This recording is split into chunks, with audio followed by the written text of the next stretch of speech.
जय श्री कृष्णा दोस्तों, राधे राधे। आप सभी का बहुत बहुत स्वागत है अपने चैनल में। भाद्रपद महीने के कृष्ण पक्ष की षष्ठी तिथि के दिन यह व्रत किया जाता है। कहा जाता है कि इस दिन बलराम जी का जन्म हुआ था, इसलिए इस दिन को हल षष्ठी और हल छठ के नाम से जाना जाता है। इस दिन मान्यता है कि संतान इच्छुक महिलाएं व्रत रखती हैं। हल छठ को कई लोग देव छठ, हर छठ, संतान छठ और हल षष्ठी के नाम से जानते हैं। पुत्रों की दीर्घायु और सुख संपत्ति के लिए हल षष्ठी का व्रत महत्वपूर्ण माना गया है।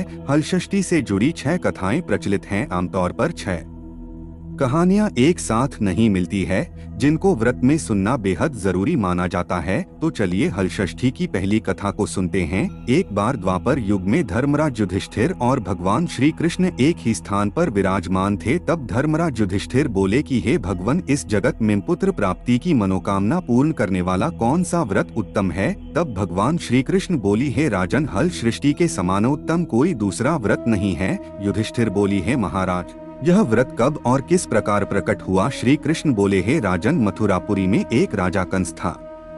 सुर नर मुनि सब उसके अधीन थे। राजा कंस की बहन का नाम देवकी था। जब वह विवाह योग्य हुई तब कंस ने उसका विवाह वासुदेव के साथ करा दिया। जब वह विदा होकर ससुराल जा रही थी तभी एक आकाशवाणी हुई कि हे कंस, जिस देवकी को तू प्रेम से विदा कर रहा है उसी के गर्भ से उत्पन्न 8वें बालक द्वारा तेरी मृत्यु होगी। यह सुनकर कंस ने क्रोध में भरकर देवकी और वासुदेव को बंदी बना लिया और काल कोठरी में डाल दिया। समय बीतने के साथ ही देवकी के पुत्र पैदा हुए। कंस एक करके सभी को मारता जाता। इस प्रकार जब देवकी के 6 पुत्र मारे गए तो एक दिन देवलोक से महामुनि नारद देव से मिलने आई और उसे दुखी देखकर कारण पूछा। देवकी ने रोते हुए अपना सारा हाल बताया। तब नारद जी ने कहा कि है बेटी, तू दुखी मत हो, तुम श्रद्धा और भक्ति पूर्वक हर सृष्टि माता का व्रत करो, जिससे तुम्हारे सारे दुख दूर हो जाएंगे। तब देवकी ने माता की महिमा पूछी। नारद जी बोले, हे देवकी, मैं तुम्हें एक पुरातन कथा सुनाता हूँ, तुम ध्यान पूर्वक सुनो। यहीं से हमारी भली कथा प्रारंभ होती है। बहुत समय पूर्व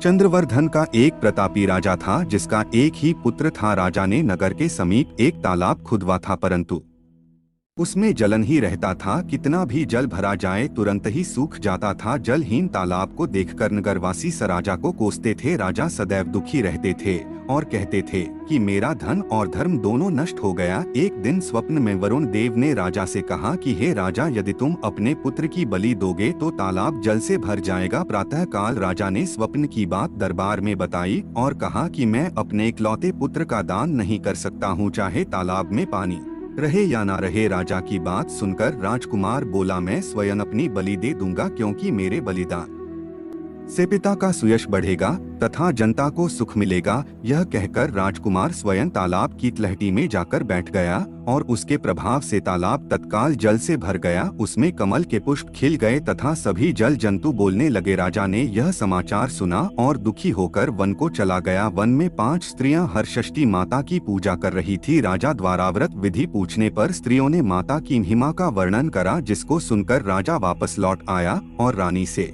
कहा कि तुम भी हर षष्ठी माता का व्रत करो तथा पूजन करो। राजा की बात सुनकर रानी उसी दिन से व्रत रखकर पूजन करने लगी, जिसके प्रभाव से कुछ समय के बाद राजकुमार तालाब से बाहर आकर खेलने लगा। राजा यह सुनकर प्रसन्न हुआ और राजकुमार को महल में ले आए। तभी से रानी प्रतिवर्ष हलषठ माता का व्रत करने लगी। बोलिए हलषठ माता की जय। अब शुरू करते हैं हल षष्ठी की दूसरी कथा। उज्जैन नगरी में एक पुरुष के 2 स्त्रियां रेवती तथा मानवत थी। भाग्य से मानव के 2 लड़के थे, परंतु रेवती के कोई संतान नहीं थी। सौतन के 2 लड़कों को देखकर वह हमेशा ईर्ष्या से जला करती थी। एक दिन ईर्ष्या के वशीभूत होकर वह मानवत से बोली, है बहन, तुम्हारे पिता बहुत बीमार हैं, उन्होंने तुम्हें देखने के लिए बुलवाया है। अभी एक राहगीर यह संदेश देकर गया है। यह सुनकर मानवत अपने दोनों पुत्र रेवती को सौंपकर पति की आज्ञा लेकर अपने पिता के घर चली गई। इधर रेवती ने मानवत के दोनों लड़कों को मारकर गांव के बाहर जंगल में फेंक दिया। उधर मानवत पिता को सकुशल देखकर चकित हुई और अनिष्ट की आशंका से वापस लौटने लगी। तब मानवत की माता बोली, हे बेटी, आज हलषष्ठी माता का व्रत है, अंततः आज मत जाओ। बात सुनकर मानवत ने व्रत रखकर शाम को हलषष्ठी माता का पूजन किया और प्रार्थना की, हे माता, मेरे बच्चों को संकट से बचाए रखना।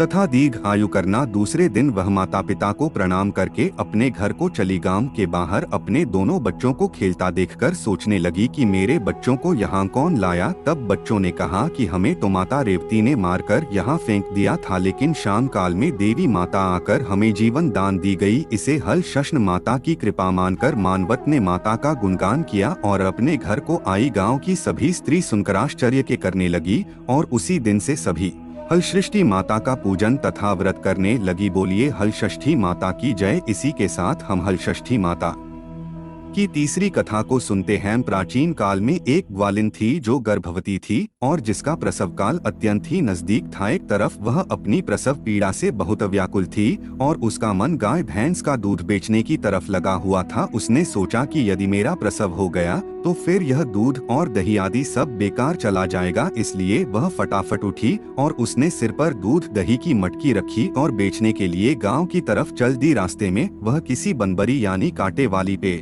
कियोट में बैठ गई, जहां उसको प्रसव हो गया और उसका एक पुत्र उत्पन्न हुआ। लेकिन उसके मन में तो दूध और दही आदि बेचने की व्यग्रता थी, तो वह अपने नवजात बेटे को वही कपड़े में लपेटकर उसी पेड़ के पास छोड़ गई और छोड़कर गांव की और दूध दही बेचने चल पड़ी। संयोग वर्ष उस दिन हल छठ भी थी। उसकी मटकी में गाय और भैंस का मिश्रित दूध था, लेकिन उसने गांव की महिलाओं को यह कहकर दूध बेच दिया कि यह केवल भैंस का ही दूध है। उस पर विश्वास करते हुए गाँव की महिलाओं ने उसका सारा दूध खरीद लिया। उसने जहाँ अपने बच्चे को छोड़ा था उसी के पास कोई किसान खेती कर रहा था अपने बैलों के साथ। किसी कारणवश उसके बैल क्रोधित हो गए और अचानक भागने लगे।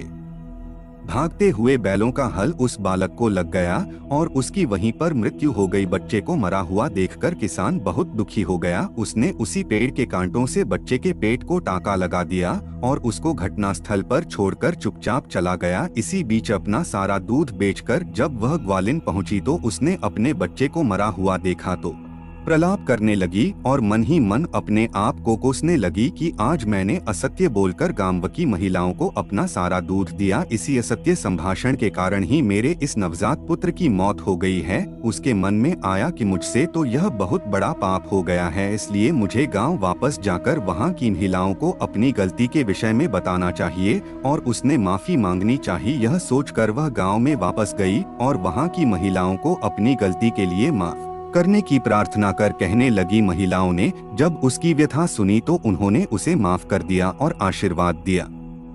गांव से निकलकर जब वह ग्वालिन वापस अपने बच्चे के पास पहुंची तो उसने देखा कि उसका बच्चा जीवित हो गया था। उसने ईश्वर को मन ही मन में धन्यवाद किया और बोला कि आगे से अब वह कभी झूठ नहीं बोलेगी। इसका प्रण लिया। वह ग्वालिन भी उस दिन से हर सृष्टि माता का व्रत तथा पूजन करने लगी। अंततः अब उसका जीवन सुखमय व्यतीत होने लगा। बोलिए हल सृष्टि माता की जय। हलषष्ठ माता की चौथी कथा इस प्रकार है। दक्षिण दिशा में पहाड़ों के बीच सघन वन में एक गांव बसा हुआ था। उस गांव में एक धनी भीलनी निवास करती थी। उस भीलनी की एक दासी थी जो बड़े सुंदर स्वभाव की थी। उसके 2 सुंदर रूपवान बालक थे तथा मालकिन भीलनी के 5 लड़कियां थी। भीलनी दासी के दोनों सुंदर बालकों को बहुत प्यार करती थी। इस प्रकार भादो मास की छठ को भीलनी ने दासी को जंगल से लकड़ी लेने को भेज दिया। दासी लकड़ी लेने जंगल में गई। इधर उसके बच्चों का गांव के लड़कों से झगड़ा हो गया और उन्होंने दासी के बच्चों को मार डाला। भीलनी ने दुखी होकर उन्हें गाँव के बाहर ले जाकर जला दिया और उसकी अस्थियां लेकर घर आई। उधर दासी वन से लकड़ियां लेकर वापस चली तो नदी के किनारे मुनि के आश्रम में 5 स्त्रियों को पूजा करते देखकर उसने उन स्त्रियों के साथ बड़े प्रेम से माता की पूजा की और अपने बच्चों के कल्याण के लिए माता से प्रार्थना की। उसने माता के इस व्रत को सदा करने का संकल्प भी किया। जब वह लकड़ी लेकर वापस आई तो गांव के समीप पहुंचकर देखा कि उसके दोनों बच्चे खेल रहे हैं। उसने दोनों बच्चों को प्रेम से गोदी में उठा लिया और अपने घर ले आई। मालकिन भीलनी यह देखकर चकित हो गई और पूछा। तब दासी ने माता के व्रत तथा पूजन का सब हाल कह सुनाया। माता के व्रत का प्रभाव देखकर मालकिन ने भी व्रत करने का संकल्प लिया और सुखी हो गई। बोलिए हल सृष्टि माता की जय। हल सृष्टि माता की पांचवी कथा है। दक्षिण दिशा में एक अति सुंदर नगर था। उस नगर में एक धनवान बनिया रहता था। उसकी पत्नी बहुत उत्तम स्वभाव वाली थी, किंतु उसके पूर्वजन्म के पाप के कारण उसके 6 पुत्र हुए, परंतु एक भी जीवित न रहा। इससे दुखी होकर वह वन में चली गई। वन में उसे एक तपस्वी मुनि मिले। व्यापारी की पत्नी रोती हुई मुनि के चरणों में गिर पड़ी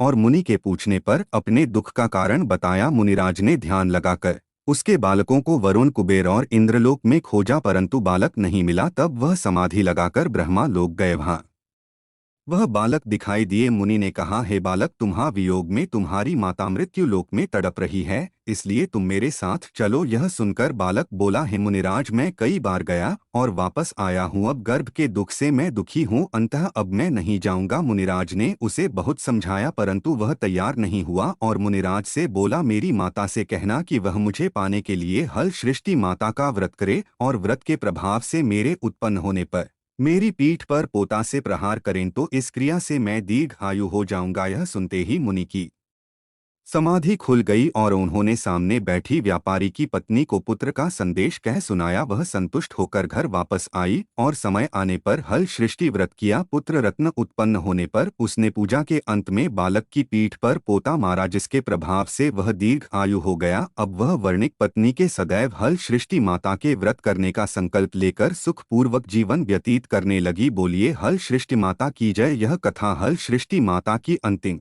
कथा है, जिसे सुनने से व्रत पूर्ण होगा। तो चलिए षष्ठी माता की छठी कथा को शुरू करते हैं। प्राचीन काल में सुभद्र नाम का एक राजा था। उसकी पत्नी का नाम स्वर्णा था। उसके हस्ती नामक एक प्रतापी पुत्र था, जिसने अपने नाम से हस्तिनापुरी बसाई थी। एक दिन राजा का लड़का अपनी धाय के साथ गंगा स्नान को गया। वहां उसे एक गाह ने निगल लिया। यह सुनकर स्वर्णा अत्यंत दुखी हुई और उसने क्रोध में धाती के पुत्र को भाड़ की धतगति अग्नि में डलवा दिया। धाती पुत्र शोक में निर्जन वन में जाकर एक शिव मंदिर में जाकर भगवान शिव और माता पार्वती तथा गणेश जी की उपासना करने लगी। वह प्रतिदिन तृणधान तथा महुआ खाकर समय बिताती थी। व्रत के प्रभाव से भाद्रपद कृष्ण पक्ष के एक दिन उसका लड़का अग्नि से निकल आया। राजा रानी भाड़ से लड़के को जीवित निकलते देखकर आश्चर्य करते हुए पंडितों से उसके जीवित निकलने का कारण पूछने लगी। तभी इस रहस्य को बताने के लिए शिवजी की आज्ञा से दुर्वासा ऋषि वहां आए। राजा रानी ने उनका स्वागत किया और लड़के के जीवित निकलने का रहस्य पूछा। दुर्वासा ऋषि बोले, हे राजन, इस धती ने वन में नियम पूर्वक श्रद्धा से भगवान शंकर, माता पार्वती और गणेश जी का तथा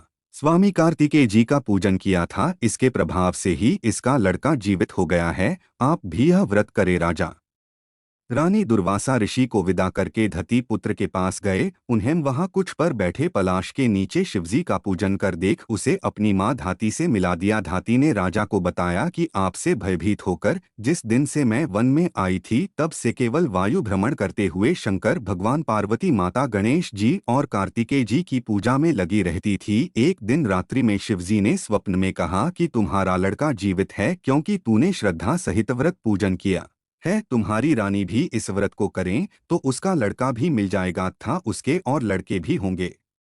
यह सुनकर राजा रानी श्रद्धा भक्ति सहित इस व्रत को किया करते थे, जिसके प्रभाव से राजा का लड़का गाह के मुंह से जीवित निकल आया। फिर व्रत के प्रभाव से राजा की और भी पुत्र हुए और उसके राज्य में सुख शांति हो गई। उसके राज्य में अनावदुर बीज महामारी सदा के लिए समाप्त हो गई। बोलिए हल षष्ठी माता की जय। बोलिए शंकर भगवान की जय। व्यास जी के अनुसार इस व्रत के प्रभाव से देवकी ने श्री कृष्ण को तथा युधिष्ठिर और द्रौपदी ने व्रत की महिमा को सुनकर बहुत तरह के साथ व्रत किया, जिसके प्रभाव से उत्तरा के गर्भ से मृत बालक को जीवित पाया, जिसका नाम परीक्षित पड़ा। इस विधान से जो भी नारी इस व्रत को करेगी, उसकी देवकी तथा द्रौपदी के समान सभी मनोकामनाएं पूर्ण होंगी। तो दोस्तों, यह थी हल सृष्टि माता की 6 कहानियां। अगर आपको यह वीडियो अच्छी लगी हो तो कमेंट में हल सृष्टि माता की जय जरूर लिखिए और चैनल को सब्सक्राइब, वीडियो को लाइक और शेयर करना ना भूलें। जय माता दी।